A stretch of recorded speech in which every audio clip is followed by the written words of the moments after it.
मेरी जेब से पैसा गया बैंक में, तो मैंने कहा बैंक बैलेंस तो इंक्रीज होगा और मेरी जेब डिक्रीज होगी। सब बिजनेस की जेब में आने की जगह मालिक की जेब में उसके घर चला गया। काले कलर का चेक देखा है कभी? देखा होगा तुमने। नहीं देखा होगा तो ये चेक है 5,000 का, मैंने इस पर कुछ लिखवा रखा है, अमाउंट 11,000 रुपए विजय से मिला है। मैंने इसको जेब में रखा 1 तारीख को और बैंक में डिपॉजिट कर दूंगा।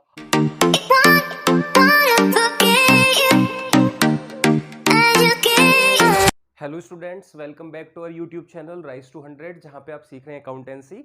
और आज की क्लास में हम जर्नल एंट्री की कुछ और इंपॉर्टेंट ट्रांजैक्शन के बारे में जिक्र करेंगे जो बैंकिंग ट्रांजैक्शन होती हैं। उसमें बच्चों को बहुत डाउट आता है, कहते हैं बैंक में पैसा डालो, बैंक से पैसा निकालो, कभी बैंक से ऑफिस में ले आओ, कभी बैंक से अपने पर्सनल यूज में ले जाओ, कभी चेक मिलता है तो बैंक में डिपॉजिट होता है, कभी उस दिन नहीं करते कुछ दिन बाद करते हैं। बहुत सारे इस तरीके की टेंशन हो जाती है दिमाग में कि ये बैंकिंग ट्रांजैक्शन क्यों दिक्कत दे रही है। तो हमने कहा सारी दिक्कतों का समाधान आज लेकर आए हम आपके सामने, जिसमें हम आपको बैंकिंग से रिलेटेड सभी ट्रांजैक्शन जो बन सकती है ऑलमोस्ट उनको करेंगे। कोई ट्रांजैक्शन अगर छूट जाती है, वैसे तो 7-8 ट्रांजैक्शन ही है, लेकिन अगर कोई ट्रांजैक्शन इवन रह भी गई तो आप हमें कमेंट में बताना, हम उसके लिए भी फिर एक स्पेशल वीडियो बना लेंगे जिसमें बाकी की छूटी हुई ट्रांजैक्शन को रिकॉर्ड कर लेंगे। तो बिना टाइम खराब किए स्टार्ट करते हैं अपनी बैंकिंग से रिलेटेड ट्रांजैक्शंस की जर्नल एंट्री। चलिए, तो क्वेश्चन आपकी स्क्रीन पे शो होगा। हाँ जी, फर्स्ट ट्रांजैक्शंस आपके पास लिखी हुई होगी, आपकी स्क्रीन पे शो हो जाएगी। Cash is deposited in the bank ₹10,000। अब आपको पता है ना फॉर्मेट जर्नल का क्या होता है, date, particulars, LF, debit, credit. तो मुझे फॉर्मेट बनाने की तो जरूरत नहीं है।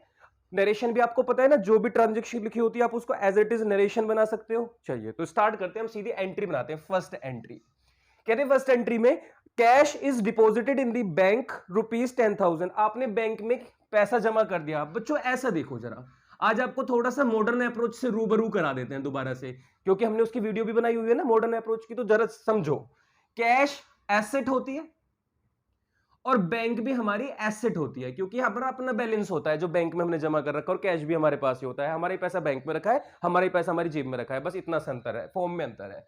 हमने कहा दोनों का ही नेचर क्या होता है, डेबिट।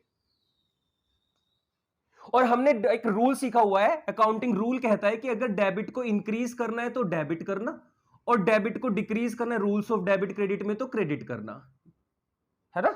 और क्रेडिट को इंक्रीज करना है तो क्रेडिट करना, और क्रेडिट को डिक्रीज करना है तो डेबिट करना। कुछ इस तरीके से प्लस को इंक्रीज करना है, plus plus plus plus minus minus ऐसे करके, वही तो है। अगर डेबिट को प्लस मतलब इंक्रीज करना है तो सेम, प्लस को प्लस करना है तो प्लस, और प्लस को अगर कम करना है तो माइनस, क्रेडिट। तो अगर आपको ये वाला फॉर्मेट याद हो जाए, अगर फॉर्म याद है तो कोई दिक्कत नहीं है, अगर नहीं भी याद है तो भी कोई समस्या नहीं है। ट्रेडिशनल अप्रोच लगा लेना, वो भी याद नहीं है तो गेट गिव का कॉन्सेप्ट लगा लेना, कुछ भी लगाओ, एंट्री हमेशा परफेक्ट ही आएगी। तो मैंने कहा स्टार्ट करते हैं अपनी जर्नल एंट्री। पहला पॉइंट लिखा हुआ है, cash is deposit in the bank ₹10,000। Bank में पैसा डाला तो बैंक वाली साइड तो बढ़ी होगी, और ये कैश, मेरी जेब से पैसा गया बैंक में, तो मैंने कहा बैंक बैलेंस तो इंक्रीज होगा और मेरी जेब डिक्रीज होगी। तो आप मुझे बताओ, अगर मेरे पास से पैसा जाएगा तो डेबिट को कम करने के लिए क्या कर दूं मैं, क्रेडिट। तो आप कहोगे कैश अकाउंट को तो क्रेडिट करना, और ये पैसा कहां पहुंच जाएगा, बैंक में, तो बैंक अकाउंट को डेबिट कर देना। खत्म। इस एंट्री में दिक्कत होती है? ये एंट्री दिक्कत वाली लग रही है तुम्हें? मैंने कहा 10,000 रुपए बैंक में आए क्योंकि 10,000 रुपए मेरी जेब से गए। सिंपल। सेकंड एंट्री पर आ जाते हैं। चलो, पहली आसान हो सकती है, आप कहोगे तो बहुत आसान थी, दूसरी देखवाओ। मैंने कहा दूसरी देखो क्या लिखा हुआ है। कहते हैं cash is withdrawn from the bank. आपने बैंक से पैसा निकाल लिया। मैंने कहा घूम जाओ, अभी आप ऐसे पैसा डाल रहे थे, अब उस पैसे को वापस ले आओ, अब जेब में रख लो, उसे बैंक में से निकाल के अपनी जेब में वापस डालो, तो कैश बढ़ गया। अभी डेबिट को घटा रहे थे तो क्रेडिट, अब क्रेडिट को वापस बढ़ाओगे तो डेबिट करोगे, तो आप लिखोगे कैश अकाउंट डेबिट। पैसा फिर से वापस आ गया, और कहां से निकल गया ये वापस, बैंक से। देखो, बैंक में भी पैसा डाला तो आपने डेबिट किया, बैंक से निकल जाएगा तो आप क्या कर दोगे, बैंक को क्रेडिट कर दोगे। और अमाउंट कितना आ गया, 2,000।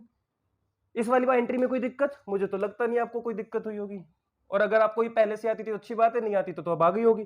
तो कहने का मतलब ये, बैंक में पैसा डालोगे तो एसेट बढ़ेगी तो डेबिट, बैंक से पैसा निकालोगे तो एसेट घटेगी तो बैंक को क्रेडिट। ऐसे ही कैश अगर तुम्हारी जेब में आएगा तो डेबिट, कैश तुम्हारी जेब से जाएगा तो एसेट घटेगी, क्रेडिट। इस तरीके का रूल आपको लगाते हुए चलना है। गेट गिव भी लगा सकते हो। क्या आया, कैश तो कैश डेबिट, क्या गया, बैंक से पैसा गया तो क्रेडिट। कहा क्या आया, बैंक में पैसा आया तो डेबिट, क्या गया, क्या दिया आपने, कैश दिया तो क्रेडिट। कुछ भी लगाओ, कोई भी अप्रोच लगाओ, कोई सा भी कॉन्सेप्ट लगाओ, एंट्री हमेशा सही बनेगी। थर्ड पॉइंट पे आते हैं। प्रोपराइटर मतलब कि मालिक withdrawn cash from the bank for his personal use 5,000। मालिक बैंक में गया, 5,000 रुपए निकाले, प्रोपराइटर बोले तो मालिक, बैंक से पैसा निकाला। मैंने कहा बैंक से पैसा निकलती बैंक को क्रेडिट कर देना बिना सोचे समझे कि इसके बाद रुक जाए, नहीं मत, रुकना ही मत। अगर बैंक से पैसा विड्रॉ किया तो बैंक तो घटेगा ना, तो आपने कहा बैंक तो क्रेडिट कर दो। अब ये पैसा अगर ऑफिस में आता तो मैं कहता हमारी जेब में, बिजनेस की जेब में वापस पैसा आ गया तो कैश डेबिट करता, लेकिन ये पैसा बिजनेस की जेब में आने की जगह मालिक की जेब में उसके घर चला गया। मैंने कहा अगर मालिक के घर चला गया तो क्या मालिक का पर्सनल ड्राइंग बोला जाता है? और ड्राइंग आपके लिए आप कहां लिखोगे? Debit side. ऐसा क्यों? तो पहला रीजन तो बच्चों ऐसे सुनो कि अगर एक चीज क्रेडिट है तो दूसरी डेबिट ही होगी, तो आप इसलिए डेबिट कर रहे हो। दूसरी इंपॉर्टेंट चीज ये सुनो कि जब भी मालिक पर्सनल यूज के लिए पैसा निकालता है तो इसका मतलब वो अपनी कैपिटल को डिक्रीज करवा देता है, और कैपिटल तो लाइबिलिटी होती है, उसका नेचर तो क्रेडिट का होता है, और क्रेडिट को डिक्रीज करना है तो बच्चों, क्रेडिट को डिक्रीज करना है तो डेबिट, तो इसलिए आपको ड्राइंग को क्या करना होता है? Debit being cash withdrawn from bank for personal use. Narration आपको इस तरीके से खुद लिखनी है, थोड़ी मेहनत आपको भी करनी पड़ेगी। नेक्स्ट पॉइंट पे आते हैं। अब देखो फोर्थ क्वेश्चन में दो ट्रांजेक्शन है, डेट आप लिख लेना, डेट के साथ लिखी हुई है। 1 अप्रैल 2022, 1 अप्रैल 2022 को एक चेक मिला था 11,000 रुपीज का विजय से, ठीक है। और इसके बाद एक और ट्रांजैक्शन है, यही 1 अप्रैल का चेक 5 तारीख को जमा किया गया बैंक में विजय के, जो विजय से हमें रिसीव हुआ था। मतलब एक बार चेक मिला 1 तारीख को, लेकिन उसे जेब में रखा हुआ है। मतलब बच्चों मैं कैसे समझाऊं तुम्हें कि मान लो ये मेरे पास एक चेक है, काले कलर का चेक देखा है कभी? देखा होगा तुमने, नहीं देखा होगा तो ये चेक है 5,000 का, मैंने इस पर कुछ लिखवा रखा है, अमाउंट 11,000 रुपए विजय से मिला है। मैंने इसको जेब में रखा 1 तारीख को और मैं इसे रख के घूम रहा हूं। 1 तारीख हो चुकी है, 2 तारीख हो गई बच्चों, चेक कह रहा है मुझे डाल दो अकाउंट में, मैंने कहा नहीं 5 तारीख की डेट लिखी हुई है, मैं 2 तारीख को भी इसे जेब में रख के घूमूंगा। 3 तारीख, 4 तारीख, 5 तारीख, 5 तारीख को इस चेक को निकालूंगा और बैंक में डिपॉजिट कर दूंगा। अब आप मुझे बताओ, अगर 1 तारीख से 5 तारीख तक ये चेक बैंक में जमा ही नहीं हुआ तो क्या 1 से 5 तक अकाउंट में पैसा आया होगा? नहीं। लेकिन जिस दिन चेक मिला होगा एंट्री तो बनानी पड़ेगी। देखिए जी, आपको के पास क्या है, आपको बस चेक आया, वो भी हमारी जेब में है, तो चेक इन पॉकेट की जगह मैं इसको वर्ड लिखूंगा cheque in hand. Cheque in hand account debit 11,000। और आपको किसने दिया, वो बंदा कौन है? आप कहोगे विजय, तो आप विजय को क्रेडिट करना। जो गिवर होता है उसको क्रेडिट दी गिवर करते हैं ना ट्रेडिशनल अप्रोच के थ्रू, तो आपने कहा 11,000 रुपीज इसने दे दिए। एंट्री के लिखोगे बीइंग चेक रिसीव फ्रॉम विजय। ये तो हो गई फोर्थ की ए एंट्री। अब फोर्थ की बी एंट्री, जो जेब का चेक था उसको निकाल के बैंक में डाल दिया, तो जो बैंक में पैसा आएगा तो आप लिखोगे बैंक डेबिट, क्योंकि बैंक एसेट होती है, चेक डलते के साथ ही अकाउंट में मान लेते हैं पैसा आ जाएगा। और जो हमारे पास चेक था वो खत्म हो जाएगा, डेबिट को काटने के लिए क्रेडिट कर दो, डेबिट को डिक्रीज करना है, कम करना है तो क्रेडिट, तो to cheque in hand account 11,000।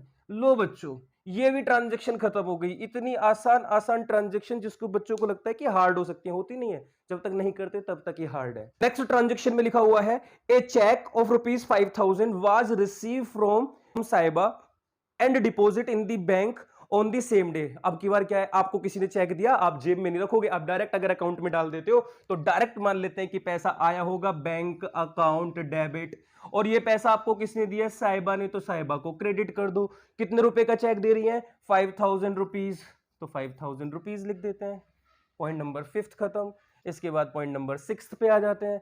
कहते हैं गौरव एक डेटर है जिसने डिपॉजिट कर दिए 20,000 rupees directly into the firms bank account. हमारे अकाउंट में हमारे कस्टमर डेटर ने डायरेक्ट पैसा जमा करा दिया, तो क्या मेरे अकाउंट में फिर पैसा आया होगा? बैंक फिर डेबिट हुआ होगा। और ये पैसा किसने जमा कराया है? डेटर ने, जिसका नाम भी लिखा हुआ है गौरव, तो मैं यहां उसका गिवर का नाम लिख दूंगा गौरव।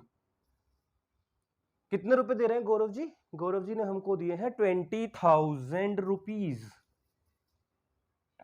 ये हो गई 6th एंट्री। इसके बाद जगह कम, इधर की तरफ 7th एंट्री बना देते हैं। कहते हैं चेक रिसीव फ्रॉम साहिबा, जो साहिबा से हमें चेक मिला था 5,000 रुपीज का, विच वाज अर्लियर डिपॉजिट, जो हमने पहले डिपॉजिट किया था जब हमने माना था अकाउंट में पैसा आ गया होगा। ये रहा 5th एंट्री वाला साहिबा। तो ये जो 5वीं एंट्री में हमें साहिबा से जो चेक मिला था, कहते हैं गेट डिसऑनर। डिसऑनर हो गया, बिट पैसा ही नहीं आया, उसने एक तरीके से पागल बना दिया आपका, या फिर कोई टेक्निकल एरर हो सकता है। अब हम क्यों क्या माने, हम तो यही मानेंगे कि हमें झूठ बेकाया।